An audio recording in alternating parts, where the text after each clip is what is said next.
Welcome to the Feed Your Family Tonight podcast. Do you dread hearing the question, what's for dinner? Whether you spend your days keeping up with toddlers, running kids to after-school activities, or juggling a career and family, getting dinner on the table can be a struggle for us all. I'm Mariefiebach, a business owner, wife, and mom of 4. I'm on a mission to build stronger families one dinner at a time, and I'm here with tips, tricks, and inspiration you need to feed your family tonight. Hello, friends. Welcome to the Feed Your Family Tonight podcast, episode 162. I'm your host, Mariefiebach, and I'm so happy to be here with you today. Today, we're going to be talking about freezing cooked proteins for fast and easy dinners. That's kind of really specific, but I want to talk with you about why having cooked proteins in the freezer can be a really great option to help you get dinner on the table. We're going to dig into some of the technicalities of how to freeze the proteins. And then at the end of the podcast, I'm going to tell you some of my favorite things that I like to freeze and what I do with them when I thaw them to make dinner super fast in my house. The first thing is I want to let you know is that, I've said before that I'm not just a really good at big freezer meal prep where, you spend an hour or so and you work on getting meals ready, almost all ready to just put in the freezer. And then it's kind of take from the freezer and put into the oven. My friends Polly and Rachel at Thriving Home are really good at that.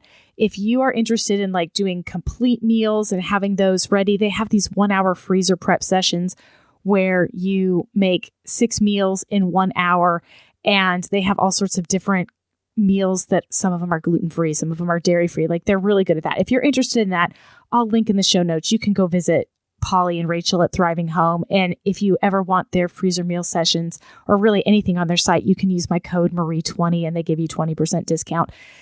That's for those of you that really like to do the full freezer meal thing. It's great if that's what works for your family. For me, it's not really what I am good at. What I really like to do is 2 things. There's 2 things that I like to do. I like to do that cook once, eat twice philosophy. So if I'm making something, I'll just double it and put one in the freezer for later. Sometimes I'll even triple it, but it's one of those things where it doesn't take very much more work. I just do it when I'm cooking my regular meal and then I bless myself later. So I do that. But my favorite thing to do for freezer cooking is to cook up proteins that can be repurposed later. That does a couple of things. The first thing is if you don't have a lot of freezer space, sometimes full casseroles and those types of things take up a lot of space in your freezer. But if you just have some cooked proteins in some little super cube blocks or even in zip bags, it doesn't take up a lot of space in your freezer, but it can make dinner so much faster. Again, towards the end of the podcast, I'm going to tell you how having these pre-cooked proteins can make getting dinner on the table so much faster. But before we get into that, I want to talk about how to freeze proteins so that they don't take up a lot of space in your freezer, so that they don't get freezer burn as quickly, and so that they are in a shape that will work for you. And shape is really important. We're going to talk about shape because it makes a difference when you have frozen food. The first really important thing when you are freezing proteins is that you want them to cool down to about room temperature before you put them in the freezer. And there are a couple of reasons why you want to do that. The first reason is if you are freezing it in plastic, putting hot food in plastic is a good way for chemicals and stuff to leach into your food. I don't want to get in all the technicalities of that, but you want to be careful of that. So temperature can affect that. But more importantly, I want to talk about food safety, because if you are putting hot food into a large quantity into your freezer, it takes a long time for your freezer to bring that down to room temperature and then take it even further to the point of frozen. And that food at the center, if you've got a big giant bowl of chili or something that's in the freezer, that food at the center is sitting in that danger zone of 40 to 140 degrees for way too long. In order to keep your food safe, I highly recommend just letting it cool down to almost room temperature before you start putting it into containers and putting it in the freezer. The second thing you kind of want to talk about and consider is what kind of containers are you going to use? I want you to think about a couple of things when you are choosing your containers for freezing your food. The first thing you want to think about is what size portions do you need? In my house, I need a quart-size bag of taco meat to give us a meal and a little bit of leftovers. In your house, you might need just a little sandwich-size bag of taco meat.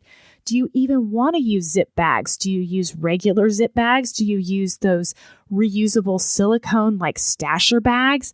Do you use leftover containers? I often will do my freezing, especially of things that are liquid, in leftover cottage cheese or sour cream containers because the shape fits well on the door of my deep freeze in my basement. I really like using super cubes when I'm freezing small quantities of things. Again, I'm feeding a family of 6, and so a super cube portion isn't going to feed my whole family. But if I need just a little small portion of something here or there, then super cubes work really, really great. If you have a smaller family or are doing a lot of single serve freezing, super cubes are amazing. I'll link to them in the show notes. They're really handy. What I like about them is that they are portioned to specific sizes. So when you're freezing things like broth, you know that you've got 1 cup of broth or 2 cups of broth. They also are sturdy, so you can stack them on top of each other. And then once things are frozen solid, you can pop them out of the silicone and then put them into zip bags for easy storage.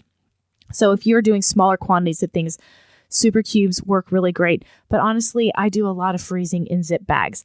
But when you freeze in zip bags, you've got to think about the shape because food will go into your freezer in something that is not hard and solid. And after it sits in your freezer, it is hard and solid in whatever shape it freezes in. And zip bags can take on a lot of different shapes. And if you have a zip bag that wraps around something else in the freezer or wraps around a grate, it is really hard to get the food out of the zip bag when it is in a weird shape and you have little pieces of the zip bag plastic that kind of get stuck inside the food. So what I like to do when I'm freezing in zip bags is that I like to put the food in the zip bag, seal it up, and then lay the bags flat on a cookie sheet, freeze it until they're solid, and then I can take them off the cookie sheet and I can stack them on the door of my freezer or stack them on the shelf of my freezer. But the shape is really important. The other thing to consider when you're thinking about what shape you are freezing things in is if you are using something like a gallon size zip bag, maybe you've got a big gallon bag of chili. If you freeze it in the shape of the square, it is very hard to put into a pot to thaw. So you may want to put that zip bag in something else to contain the shape so that it is easier to thaw when you take it out of the freezer. If you're freezing something that is going to go into your Instant Pot, you can actually put a gallon zip bag inside your Instant Pot kind of liner and put that in the freezer so that it freezes in the round shape of the Instant Pot. If you are doing something like taco meat, you want to make sure that it can fit into a bowl that will go into your microwave or into a pot that can be reheated on your stove. So you want to consider the final shape when you are putting things in the freezer because you want to make sure that those shapes fit well in the containers that you are thawing. Now, I have a friend that loved the feeling and the look of just those large, flat squares of food, and she actually made them into index files. Once they were frozen solid, she had all these flat square index files. She stacked them up inside a milk crate in her chest freezer, and she could just flip through them like an index file and pull out, whatever kind of food that she had in her zip bags. But I just find that a full square zip bag is hard to thaw unless you have a giant pot or a giant bowl. So you want to consider the final frozen shape when you are getting these foods into the freezer. And again, my recommendation is to freeze them flat on a cookie sheet And then once they're solid, then you can stack them in your freezer. Because if you just kind of throw it in your freezer, it's going to wrap around something else in your freezer and it's going to be wonky shaped and you're going to have the plastic that's hard to thaw. Now, some people like to avoid plastic altogether and they want to freeze in glass. And you can freeze in glass. You can freeze in glass mason jars or glass dishes. But when you are freezing in glass, you need to be extra careful to give yourself room because any liquid will expand when it is frozen, and that will put pressure on the glass. And the last thing you want to do is go through the effort of making freezer food and then have the glass break, and then you're worried about glass shards and you have to throw it away, and that's really, really frustrating. So if you are freezing in mason jars, I recommend getting the wide mouth jars. When the food expands inside the jar, it will go straight up and you don't have that shoulder, is what they're called, on like a traditional mason jar. Putting pressure on the shoulder can cause the glass to break, but the wide mouth jars don't have as much of a shoulder on them, and so they tend not to break as easily. But either way, make sure you're leaving plenty of head space at the top. If you're using like a glass 8x8 or glass 9x13 dish, again, make sure there's some head space at the top so that when that food expands, even food that is quote unquote dry has some liquid in it and it will expand a little. You want to make sure that there is room so that the glass doesn't break. Before we get into my favorite things to make ahead and freeze as far as proteins, I also want to talk a little bit about air. Air is the enemy of frozen food. When food freezes, it actually loses moisture.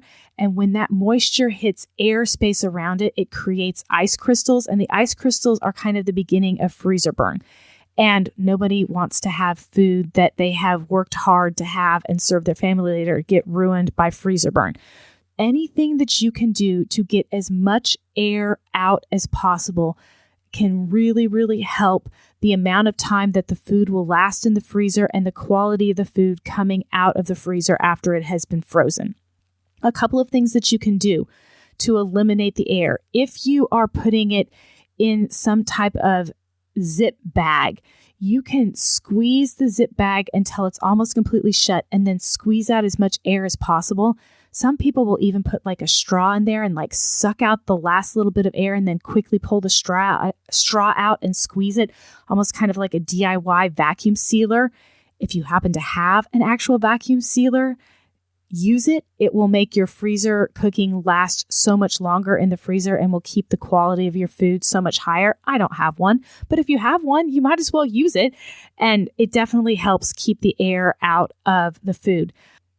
If you are doing something like a casserole or something and it's in a 8x8 glass pan or an 8x8 metal pan, you can actually put a piece of plastic wrap directly on the surface of that casserole, and that keeps the air away from the actual food. So you might have a little airspace above that before the lid, but that can kind of help keep the air. So as that food loses its moisture, the air won't get to it. And again, those ice crystals won't form again. So that's another little trick that you can do to keep air away. But basically, anytime you are freezing, you want to manage the air and try and have as little air as possible around the food so that it doesn't degrade as quickly. Okay, so now I want to talk about my favorite ways to cook proteins and have them frozen for quick and easy dinners later. My first one, I have been doing this for years and years. It's one of my favorite Feed Your Family Tonight recipes. It's my big batch taco meat. I do this a lot in the summer and in the late spring, not so much in the winter, but I will make 12 pounds of taco meat and I will freeze them in meal-size baggies for my family. And on days when I need a backup meal, which, a backup meal is anything that you can get on the table in 20 minutes or less with ingredients you keep in the house all the time.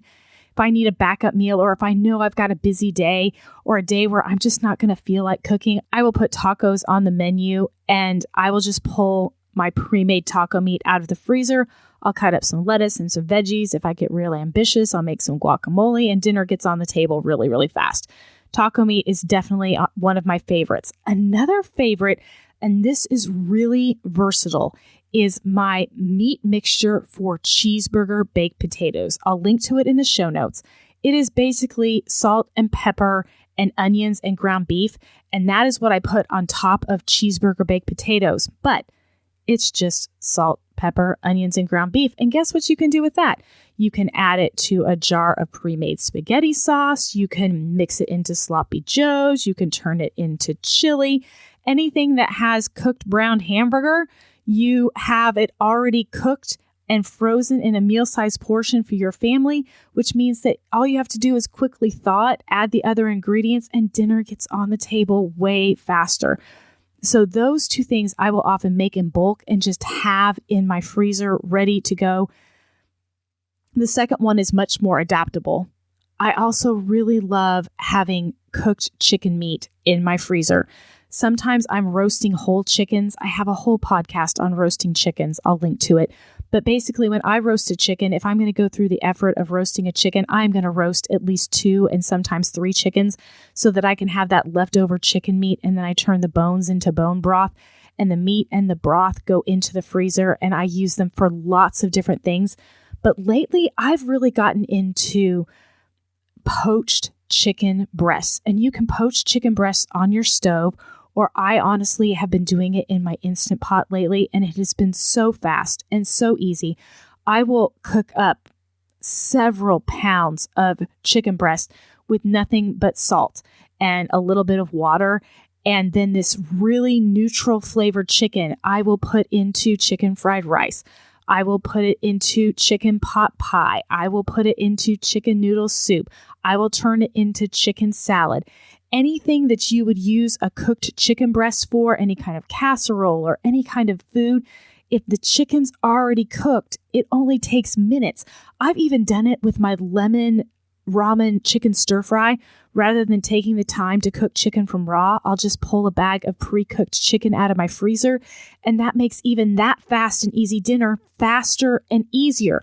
When the protein is already cooked, half of the burden of fixing the meal is lifted because it's so much easier to just add the extra things, heat everything up, and get dinner on the table faster.